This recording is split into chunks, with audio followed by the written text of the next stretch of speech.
So let's get started. We only have an hour and there's a lot of different things to talk about. Um, so when I was asked to come and present about rapid rehousing, I know this convention has a bunch of people from a lot of different disciplines, right? All together. There's, human services is such a huge and all-encompassing field. And so I wanted to figure out a way to talk about rapid rehousing in a way that was relevant to everyone. So I want to go over some of the details, both in terms of how rapid rehousing as a project works, but then also how does it impact and how does it work in a multidisciplinary manner. So we're going to start off with talking about causes of homelessness, which some of you may already be pretty familiar with. But we're going to talk more broadly. So either unmuting yourself or just adding into the chat. I just have a question, at least from your experiences working with people with varying levels of vulnerability. What are your experiences with the primary causes of homelessness? Mental health. Mental health. I had posted financial instability. Awesome.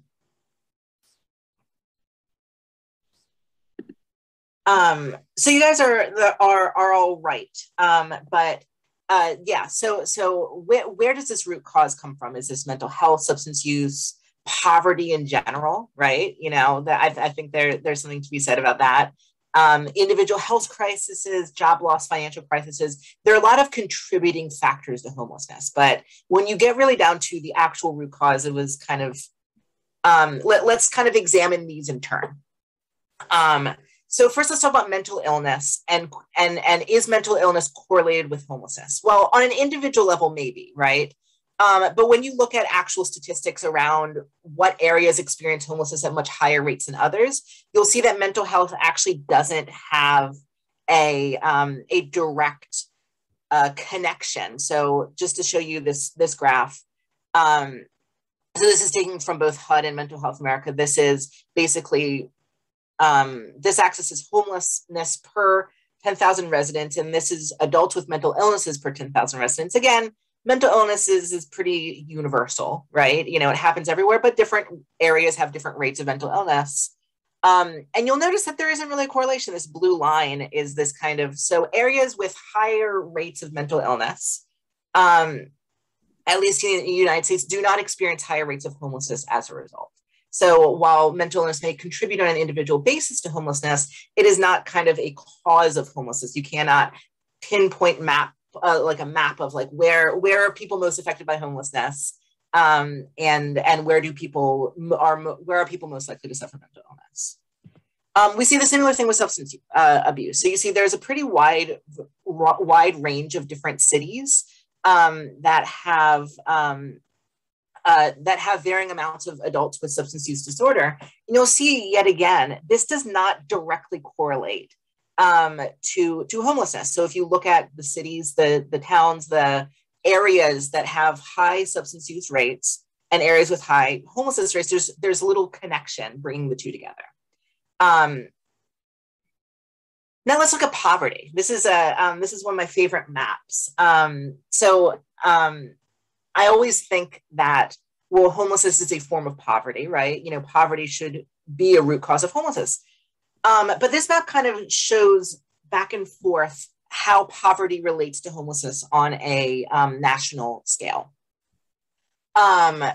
So this map is homelessness per 10,000 residents, and this is poverty rate per area. And you'll notice that these maps don't really line up very cleanly, right? We have a lot of high density homelessness on the West Coast. Poverty tends to correlate around like the Gulf Coast, right? That's in terms of where our rates of poverty are looking. So this map is actually quite different. We have higher densities of poverty, incidentally, in areas with lower homelessness. In fact, if we look at Mississippi, Alabama, Louisiana, some of the lowest rates of homelessness on this list, but some of the highest rates of poverty on the list. So why is that? What's the connection here? If it's not correlated with poverty, again, bearing the lead. Let's look at cost of housing. So when we look at cost of housing with homelessness, we see that the maps start to line up a little bit cleaner. We start to see a little bit of a closer rate in terms of homelessness per 10,000 residents and affordability of housing. So the darker the state, the more expensive the housing is. Again, the darker the state, the more the higher rates of homelessness. And so we see these maps lining up a lot closer. And we can actually see, if we look at individual cities, these types of rates as well. So 9 of the 10, right? San Francisco, New York, San Jose, Boston, LA, Oakland, DC, San Diego, Seattle. And then Miami, which is further down on the list, but it's still pretty similar.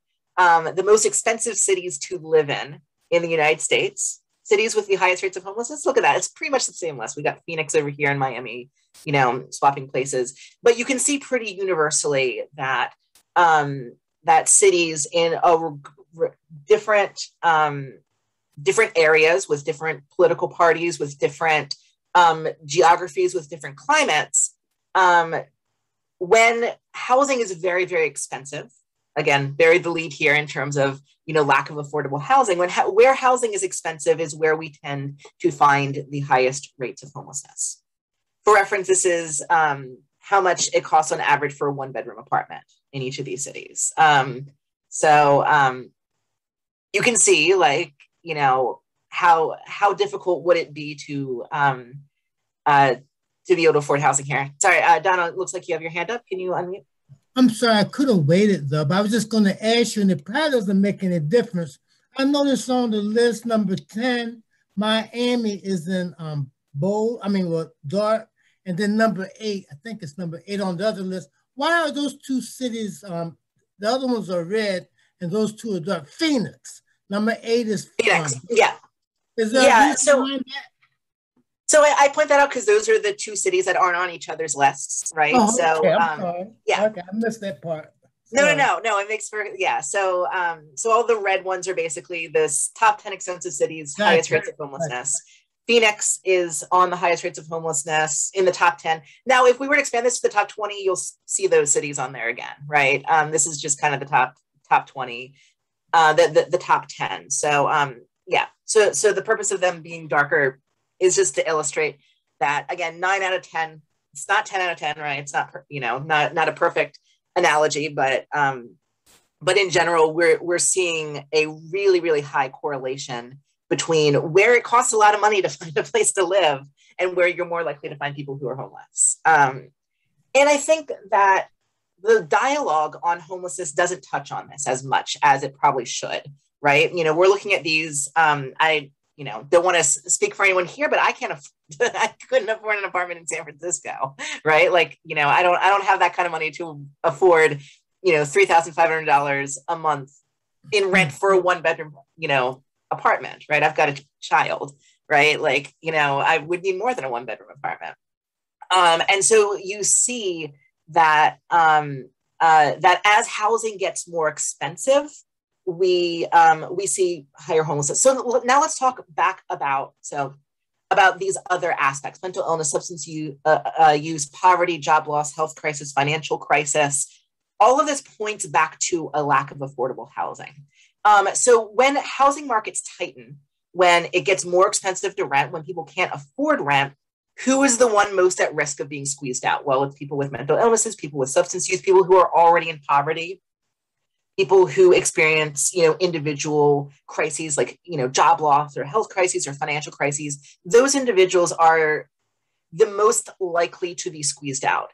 But mental illness exists in states and cities with low rates of homelessness. So does substance use, so does poverty, so does job loss, so does health crisis, so does financial crisis. These all exist elsewhere. But where we're seeing big chunks of homelessness, right, a large rates of homelessness, that is it's always these populations, right? It's always those folks who are the most vulnerable to being squeezed out, but it's the squeezing that's causing it, if that makes sense. And so it's not just, people with either episodic conditions or other things. It's a lot of other people, right? So who else gets squeezed out, right? Veterans, Black, Hispanic, Native American, Pacific Islander should have included on there, actually, as the highest rate among minority groups in the country.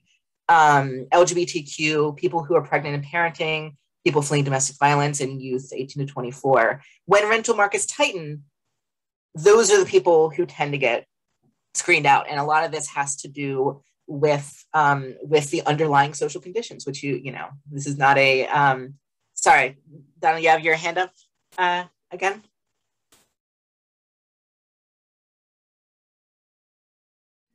No, I don't have it up. Oh, sorry, it's still up. Maybe never mind. Okay. Maybe it was just up from before. I apologize. Yeah, I'll take it. There you go. So you, as you can kind of see, the populations that you tend to see in your homeless services system are not populations that are there because that causes them to be homeless. There is a squeeze in a rental market where housing is less affordable, and people who are already the most vulnerable in society are the ones who end up getting punished for that. So you can see that connection in the work that you do. So let's talk about the process of becoming homeless from the get-go. And I'm sure you guys can give me some other things as well, but becoming homeless is a process, and it's a very expensive process. And it's one of the things that we poverty is expensive, right? I think a lot of folks have personal experience or know from the clients that they work with that the process of becoming homeless costs money. So you have a first crisis, job loss, a pandemic, right? Gesture broadly, a pandemic, a medical emergency. And then you add unexpected expenses. Maybe you have a doctor's bill that you weren't expecting that, and, maybe you even have health insurance and, doctor's bill doesn't pay.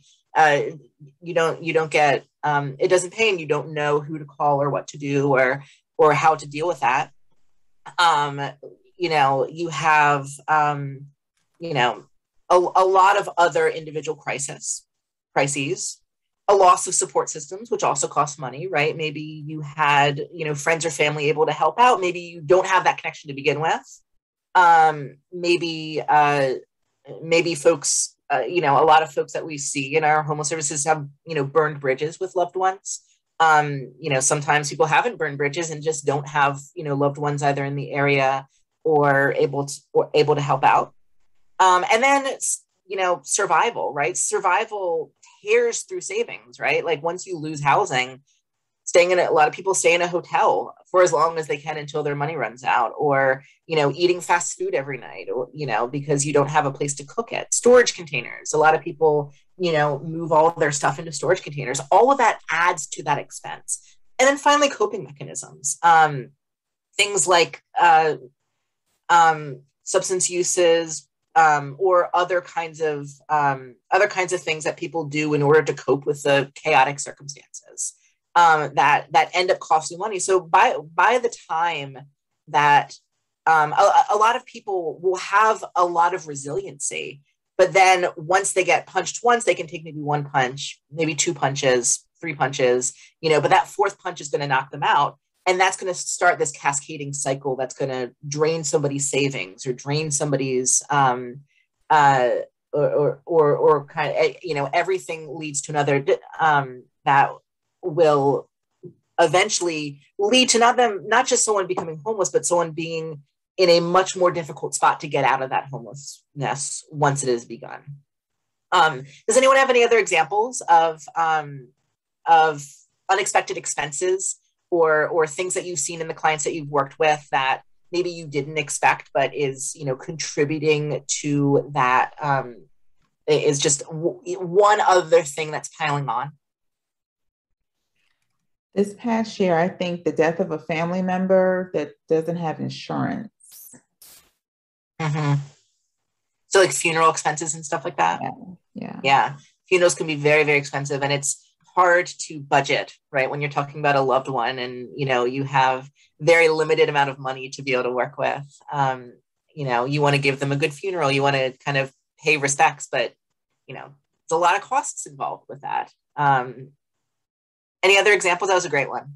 Well, I'm really just going to be reiterating what you've already said, but actually homelessness, I know a family actually caused them to start using drugs because of the homelessness. I guess that they figured that would ease the stress or whatever, it really make things worse or whatever. And like you said, it becomes even more expensive because the drugs cost money. So yeah, so I can see how homelessness can lead to those other things like substance abuse, mental illness, so on and so forth. And I know a family personally that experienced that same thing happened to them because of being homelessness. They started indulging in substance abuse. Yeah, absolutely. Anyone else? Loss of transportation. A lot of times when clients' cars breaks down, they're having to take Lyfts and Ubers to work or having to spend money to get their car repaired. So we do have a lot of clients that come in who recently lost their transportation. Yeah, and if you think about it, there's a lot of, you know, we live in a very car-centric society, right? You know, cars are not a luxury item; they are a life necessity. Especially in areas that don't have great public transportation systems available, or maybe there is a public transportation system, but you have to wait 2 hours for a bus to come, and it, you know, may not be reliable, and that further cascades that instability. That's a really, really good example, and I think it points to these, you know, environmental factors, that it's not just the loss of the car, but it's the fact that there, you know, if you lose your vehicle, if your car breaks down, there's very little beyond an Uber or Lyft, which is very expensive, to be able to provide you an alternative. Any other examples? Would incarceration be an example? Absolutely. Because we had a lady come down and she got back on her feet, but it's hard for her to get employment at this point, and she's facing a eviction. She has a daughter that she just got back, and it's like all odds are against her. Yeah. Yeah, absolutely. And I think one of the things that we don't talk about incarceration in general is how much it follows you beyond, you know, just your time, you know, in addition to destroying, right, you know, losing your support system, losing money, you know, having a lot of clients I've talked to who've, you know, been incarcerated. Like, I had bills, you know, piling up this whole time, you know, that I was locked up, you know, and so I come out and now I'm in tremendous debt, you know, in an even worse place than when I started, to be able to get out. And then but then I think, you know, even beyond that, as you had mentioned, you know, they call it the Scarlet F, right? You know, the F for felony, right? You know. So people who have, you know, felony convictions find it very, very difficult, because that's going to show up on every job application, on everything, and it, you know, that kind of. They're always dismissed before they even get a chance to open their mouth. So Yeah, absolutely. Any other examples? These are really great. All right, so as you can see, like, the longer that someone stays homeless, the more of these costs, the more of these factors are going to pile up, whether it is, you know, an initial coping mechanism where somebody is, you know, maybe drinking occasionally in order to cope, you know, may turn into a much more serious substance use disorder, the longer that the underlying issue remains unaddressed. So, you know, you start with loss of resources. Again, homelessness is very expensive on both financial and social resources, right? So, you know, maybe you need to lean on friends or family more. Maybe you've leaned on them one too many times, right? You know, people are just like, you know, so-and-so is always asking for, you know, XYZW. And so it becomes very, very difficult to work your way back. Loss of health. Now, you know, on a very basic level, living outdoors is hazardous to your health, right?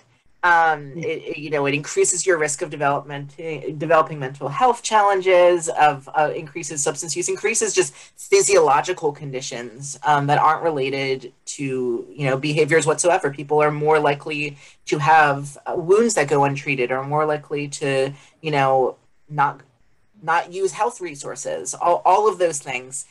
And then finally, loss of trust, right? It's very easy to lose your trust in institutions or systems that that say they're willing or able to help you and then don't, right?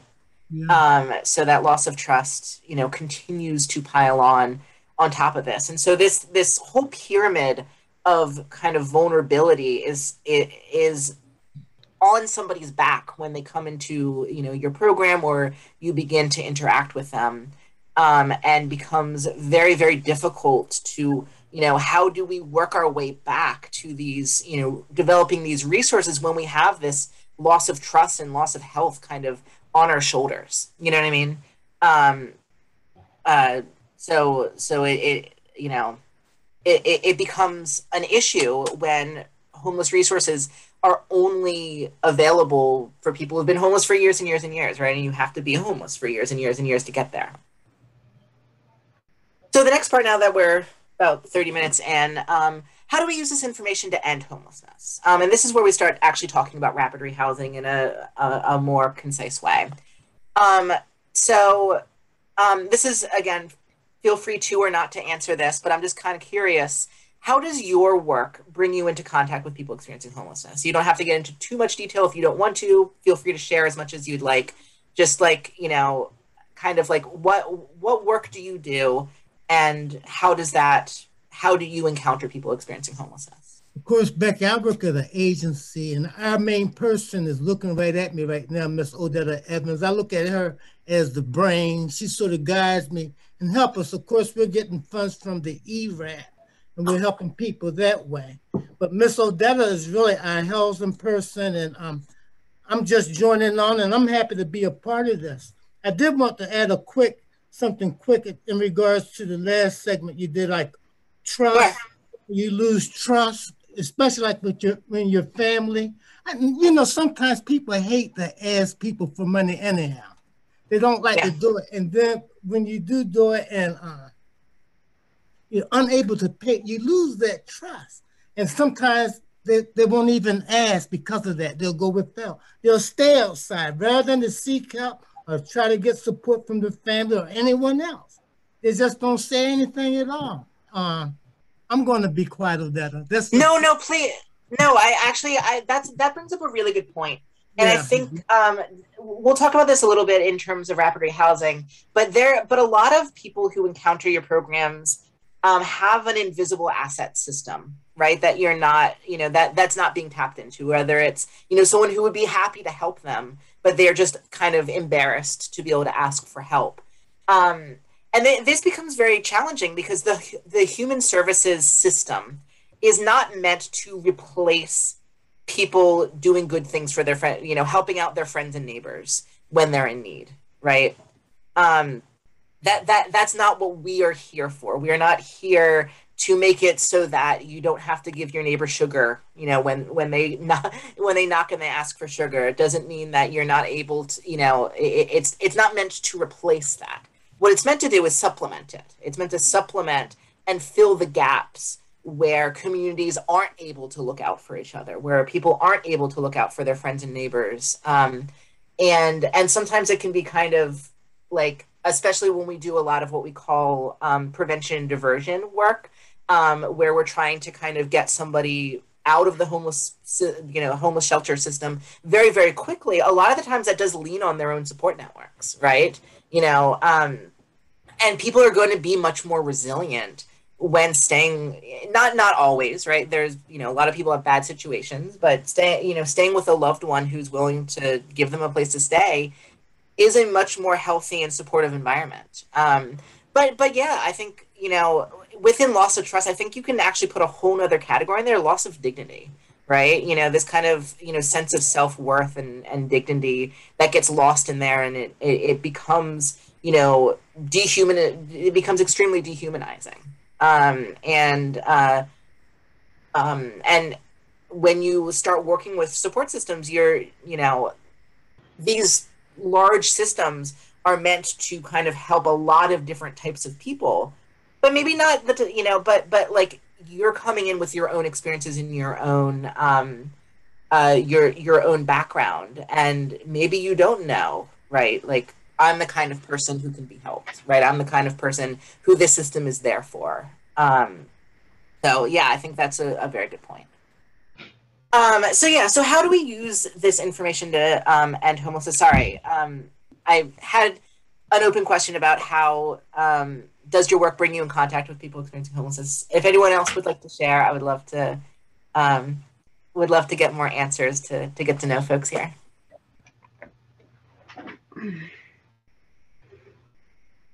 No obligation. I'll answer. I work for Community Action Council of Howard County, managing our housing services program. And kind of like Donald, we also do eviction prevention, first month's rent. In the past year, we've provided a lot of rent relief for clients who lost their income because of COVID, and a little bit of hotel and motel assistance for clients who are literally homeless. Awesome.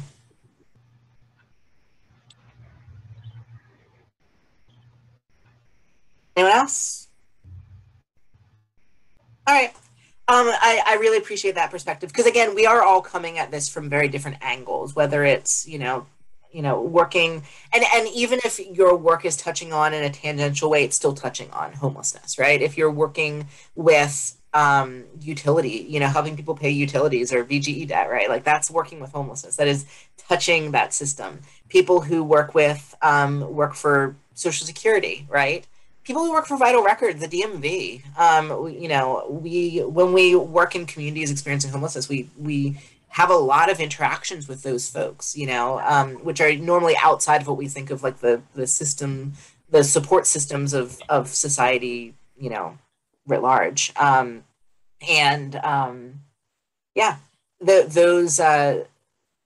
Those are all going to touch on homelessness. So just to summarize from part one, once again, what do we know about homelessness? We know homelessness is the result of a lack of adequate affordable housing.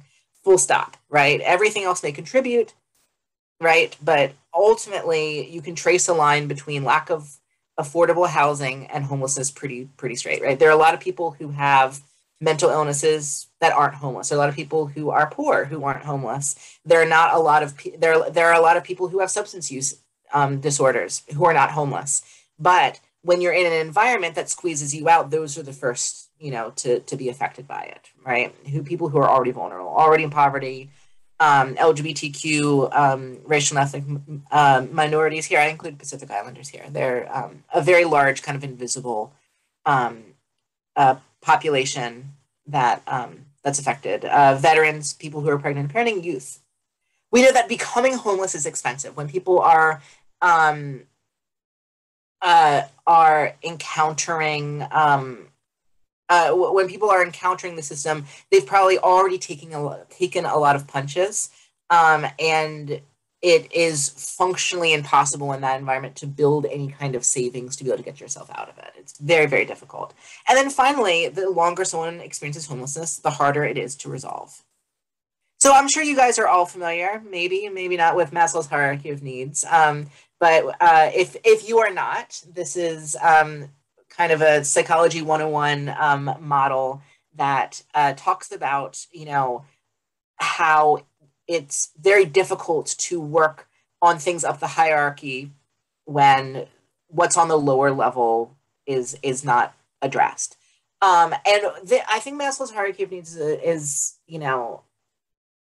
I think it's ubiquitous enough that people are familiar, with it and where it comes from and how it affects our psychology. But I think it's important to recognize that these physiological needs, such as, homelessness assaults those, right? It assaults your ability to get food, shelter, clothing, sleep, right? And sleep is actually a really big one, especially a little bit of my background. I worked in Baltimore City COC for 7-8 years, something like that. It's been a while. I'm currently at DHCD, but when I was working with the city and talking directly with clients, we'd see a whole lot of people who who were constantly being asked to move throughout the night, right? Maybe, they're staying on someone's stoop and someone calls the police and they have to move to this other spot, or, there's competitions for the heat vents in winter, right? And so people lose sleep night after night after night after night after night. If anyone here has been sleep deprived, you know how hard it is to pretty much do anything else when you don't have your precious, precious sleep. And so homelessness is really assault on the physiological. But resolving homelessness requires these higher levels of work: health, employment, property, family, social security, all of these areas. This foundation needs to be in place in order for these physiological needs to be met. And so Housing First really takes that in heart. It takes this idea that unless somebody has a place to stay, unless somebody has stability, it's very hard to work on those higher level needs. Such as working on someone's health, finding employment, finding security, rebuilding those, social relationships. And then eventually, having self-respect, having self-confidence, feeling the kind of ability to move beyond that. This slide really showcases the difference between housing readiness and Housing First. And you guys may have heard the term Housing First before. I'm going to reiterate if you have, if you haven't. So I apologize for any redundancy. But with housing readiness, the kind of traditional model in terms of housing, you have someone who's homeless. They go to a shelter. The shelter is where they check off their behavioral, medical, mental health buckets. You find your, you get treatment, you get well. And then once you've kind of proven yourself as having gotten well, gotten your medical, behavioral health and mental health needs taken care of, we move on to the transitional housing, right? Transitional is where you make relationships with landlords. That's where you get your income, you find employment. And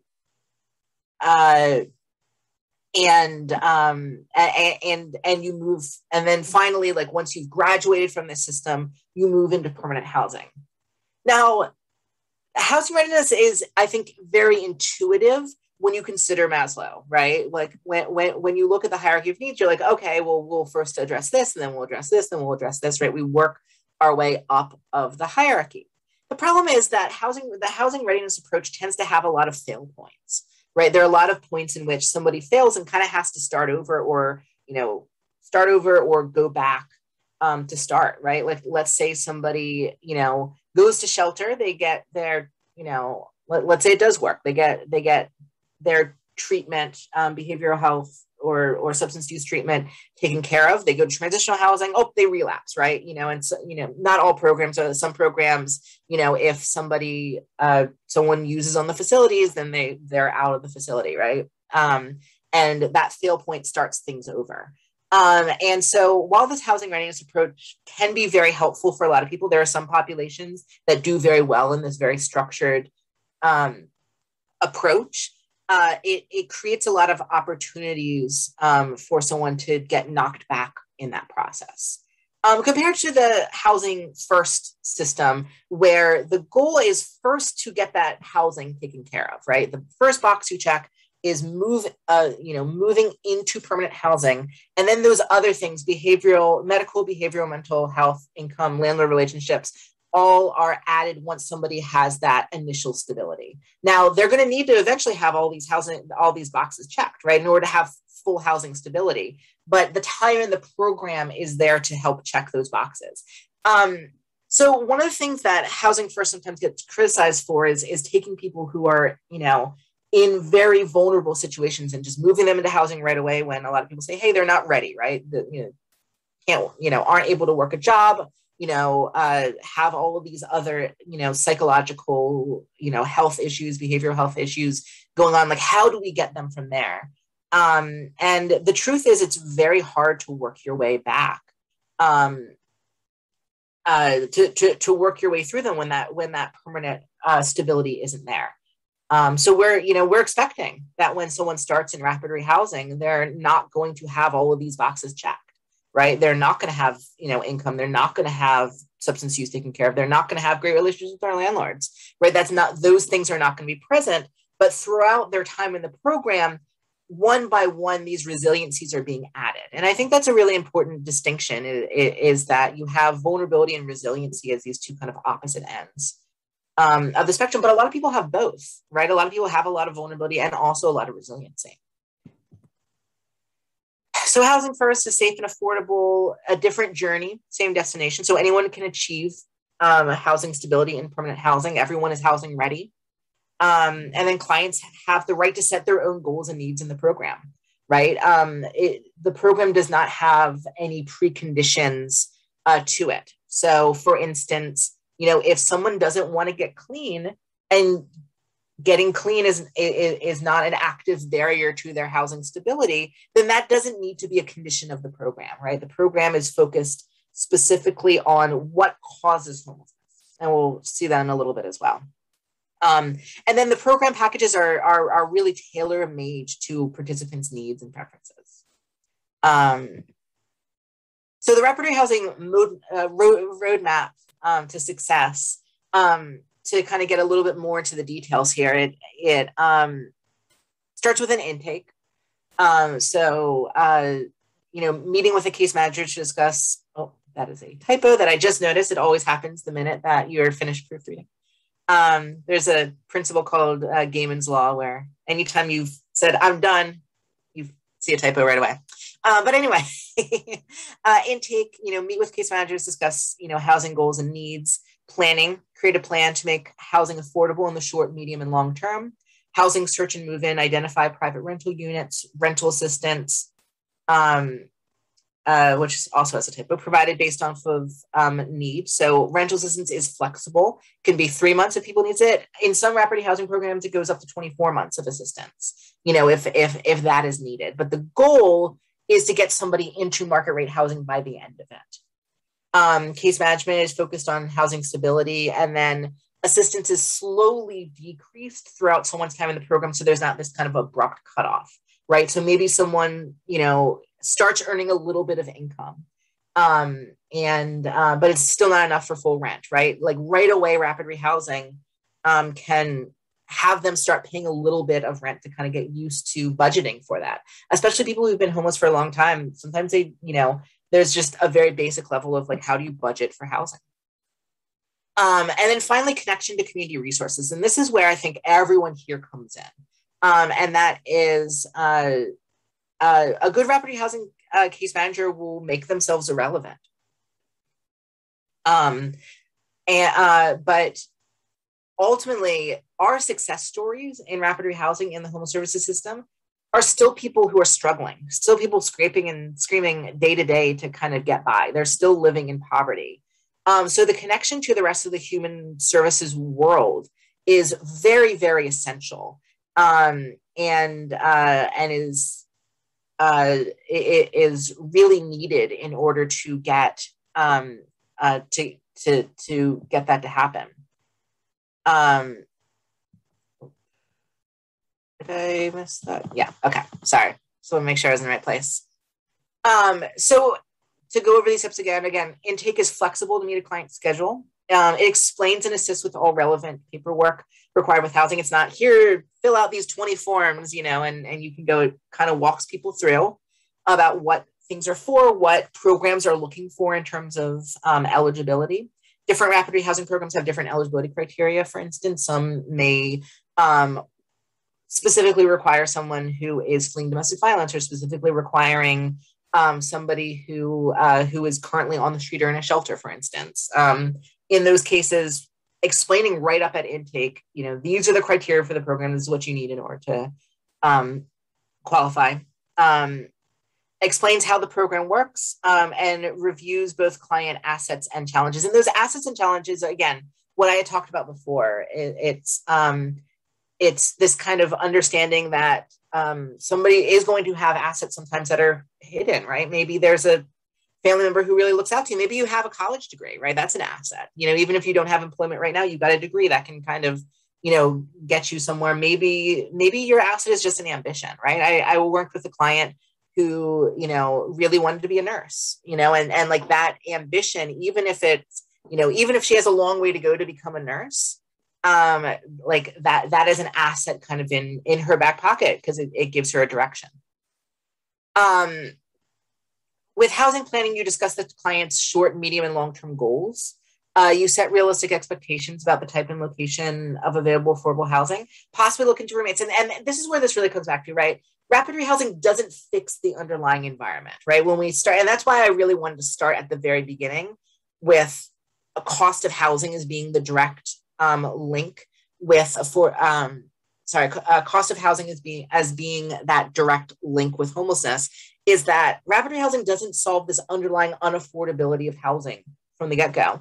And so oftentimes setting up realistic expectations about where you're going to be able to live, where you're going to, and maybe you do need a lot of young professionals, right? Get roommates to be able to find stability in the short term. Rapid rehousing, even though it's seeking permanent housing, in the trajectory of somebody's life, it is a stepping stone, right?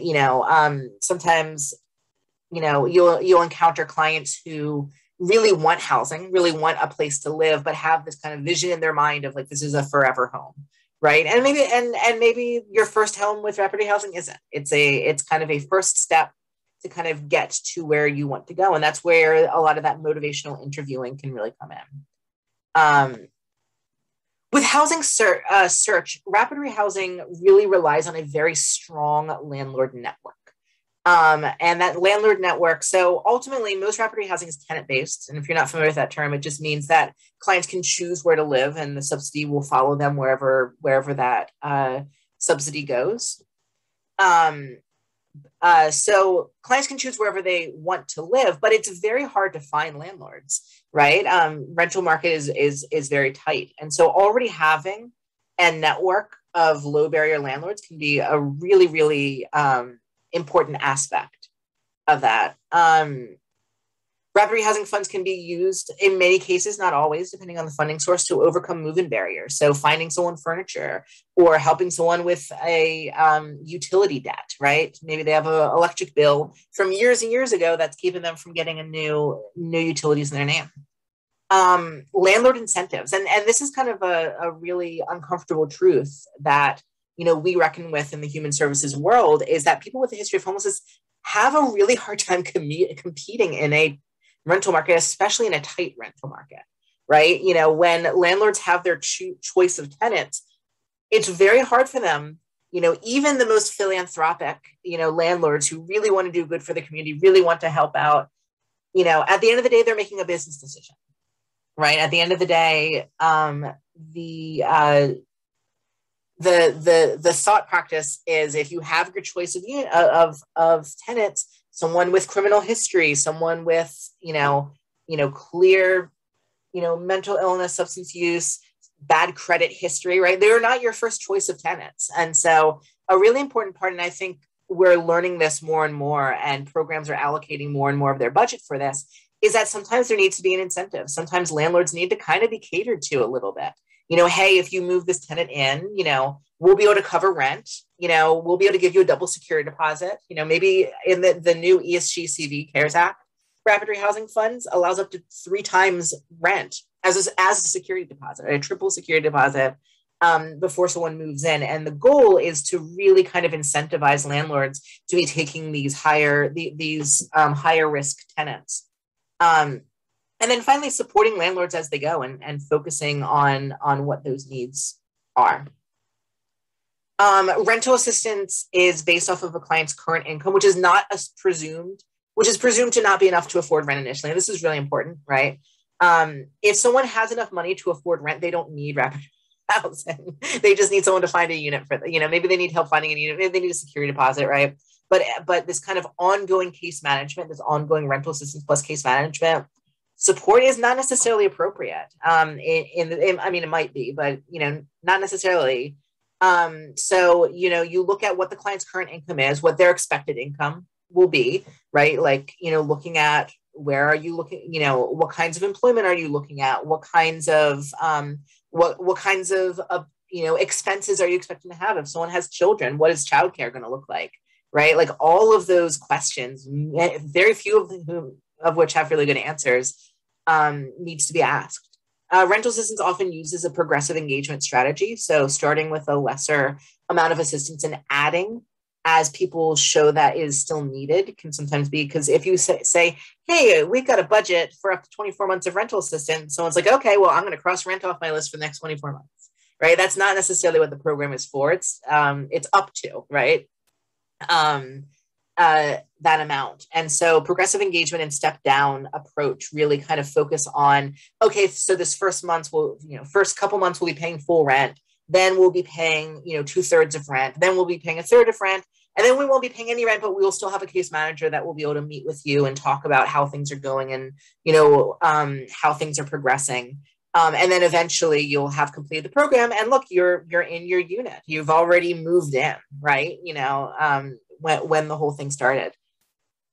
But the rental assistance can be extended as needed. Again, it can be up to 24 months, right? To be able to support everybody.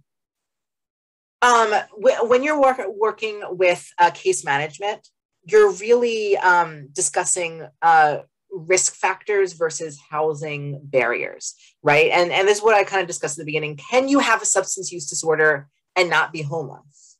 Absolutely, right? Can you have a mental illness and not be homeless? Absolutely, right? Like all of these risk factors do not necessarily create issues down the road. When they interact with somebody's housing, they become a barrier. And so rapid rehousing case management, rather than, it sounds a little backwards, but it's really using this kind of progressive engagement and housing first approach wisely. So what is the consequence of that? It focuses on the consequences of behaviors, not on the behaviors itself, right? Rather than saying, hey, using substances is bad, right? Or it's bad for your health. Maybe you don't have enough money to be able to afford rent after you're done buying, that is a barrier, right? Maybe having conflicts with a neighbor, damaging the rental unit, right? Those are all things that sometimes these risk factors can mitigate, but really what the rapid rehousing case management is looking at is working backwards from there. At the end of the program, I think it's important to note that not everyone will be successful their first time, but everyone should be given a chance. And I think it's a hard reality to face, but ultimately rapid rehousing is going to need, it is reliant on this idea that there's more injustice to offering somebody nothing, right? Saying that maybe you need a voucher, right? The only thing that will help you is a voucher. And hey, look, the voucher list is 10 years. So, stay in the shelter for the next 10 years, right? Giving somebody a chance to work with a different type of program. Depending on funding, assistance may be extended if needed, both for the participants' sake and for the landlords. Often, if someone is eligible for permanent supportive housing or for dedicated voucher programs, rapid housing allows for people to be transferred in. So maybe someone gets to the end of the program and it's very clear that they have a severe disability that is, hasn't really gotten better and they still can't work. Maybe someone's a senior, they really struggle being able to go back to work to find the income. Or maybe there's just not a lot of great opportunities for employment in the area. And I think this is a really important piece of it, is that at the end of the program, a success story, participants will still be poor, right? Rapid rehousing is designed to solve homelessness, not to solve poverty. And this is where this multidisciplinary approach really kind of comes in, because the goal is what I call kind of the refrigerator goal, right? A rapid rehousing, this is my very blurry refrigerator, so please forgive it. But a good rapid rehousing case manager will really make themselves relevant and be able to say, hey, give someone a list to put on their refrigerator. If I relapse, here's who I call. If I get behind on rent, here's who I call. If I get behind on utilities, here's who I call. If I get an unexpected medical bill or any kind of unexpected bill that I didn't budget for. If something in my home breaks, if my vehicle breaks down, if I just need to talk, right? Building back that resiliency to be able to say, okay, if I get this punch, how do I deal with it so that it doesn't knock me out? And that is where the rapid rehousing connects to the entire human services world. All of the work that you guys are doing is going to be touching on rapid rehousing, recovery, mental health treatment, one-time assistance, utility assistance, education, all of those all of those different community resources and assets are all available to be able to support that stability that rapid rehousing is meant to start. It's, it's never going to be able to finish that stability. All right, so we have about 5 minutes, 4 minutes, but I wanted to, so we kind of ran out of time here and I apologize. But I have a couple questions just either to discuss or to think about. How has homelessness impacted your community? What individual barriers to housing stability have you seen in the clients you've worked with? What systemic barriers to housing have you seen in your work? Just society barriers. And what is one thing you want everyone to know about your area of practice? So for the next 4 minutes, I'm going to let you guys talk. If you don't want to answer these and you just have questions, you can fill that in. I was hoping to have 10 minutes to do this and I have 4 minutes to do this. So please go ahead.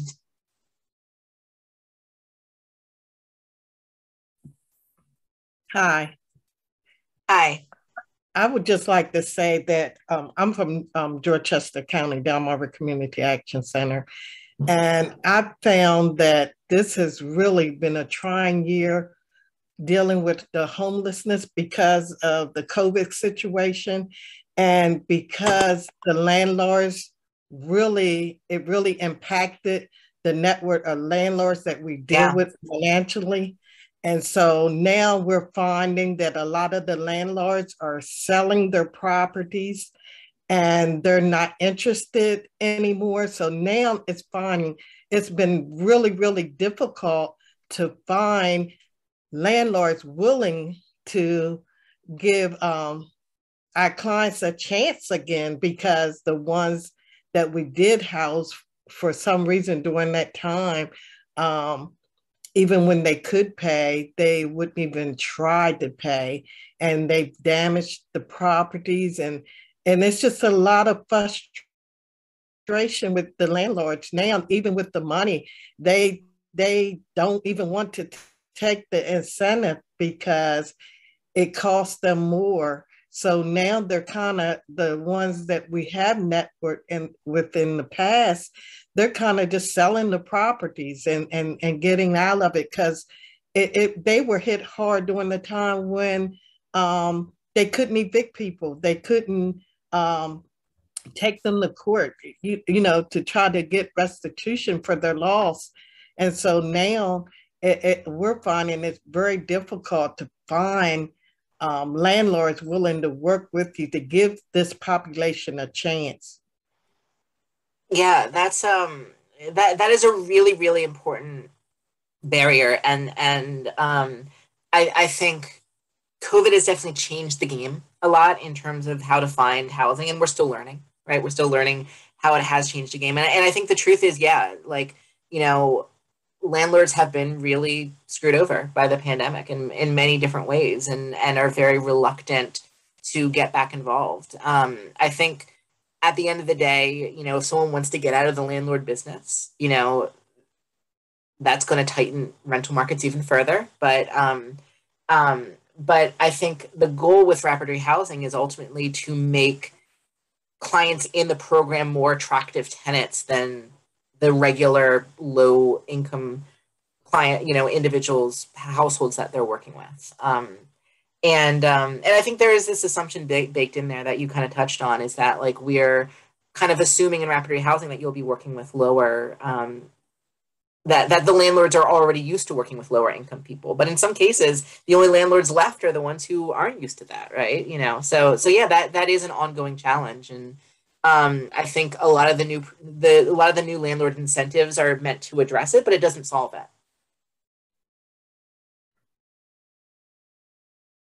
I just wanted to say, as far as the bullet points, what systematic barriers to housing have you seen in your work? I think just following suit with what Rosetta said too, we have a lot of private landlords, landlords that when we're doing our ERAP application, you question whether or not this is, just somebody trying to get money sometimes fraudulently, just because they're not on the radar. But we are seeing where landlords that normally would have allowed a certain demographic to rent to them, where they're raising the percentage as far as what percentage of income to, that the credit people's credit. They're using that way more. So they're creating barriers that were already sort of in place, but it's getting worse because they want to be more selective with the tenants that they're actually allowing to stay in both the apartment complexes as well as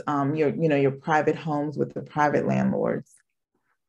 Yeah, absolutely. That does become a lot more challenging, and sometimes there's a lot of barriers that are kind of imposed on entry, and I think there's no great solution to that. But one of the things that a lot of communities have found success in doing is really building up those relationships before you even have tenants, and again, really catering to those landlords to say, hey, we can give you these incentives. We'll keep your units full. We'll have roommate situations, and we'll make sure that, we'll get someone to move in. If a situation isn't working out, we'll, help with legal, right?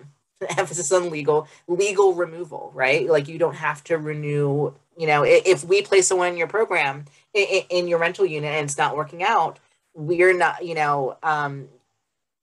hopefully you're not going to have to evict, because we're going to work with them to find another solution, right? It's going to be, and at the end of the lease, we have, if someone stops paying halfway through, the rental assistance, even though it is designed to step down so that the client's paying more and more, it can cover the full lease, right?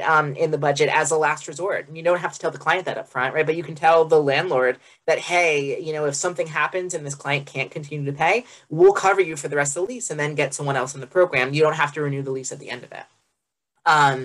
And so hopefully, when you're working with landlords kind of from scratch and calling someone, hey, are you interested in my client? Are you interested in my tenant? It's very hard to get someone interested in, in working with them. But if you establish those relationships, from the get-go and say, hey, this isn't just a client that I'm working with, we want a partnership, right? We want a partnership not just with this one unit, but with these other units, right? With, with other systems that you're working with. And then in those cases, sometimes you can find that they can be a little, those incentives are enough to kind of overcome some of the artificial barriers that they've placed. Maybe in general, they'll request, a certain credit score, but because they have this agreement with your program, you will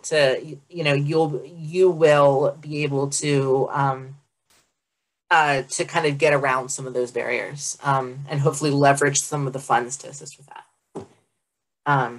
But yeah, that's a great question. So we are officially at time, and it's supposed to end at 12. It looks like we are not being kicked off, though. So if anyone has any other questions, obviously feel free to leave. But I will stay on for the next 5 minutes to answer any questions or to get any thoughts from folks.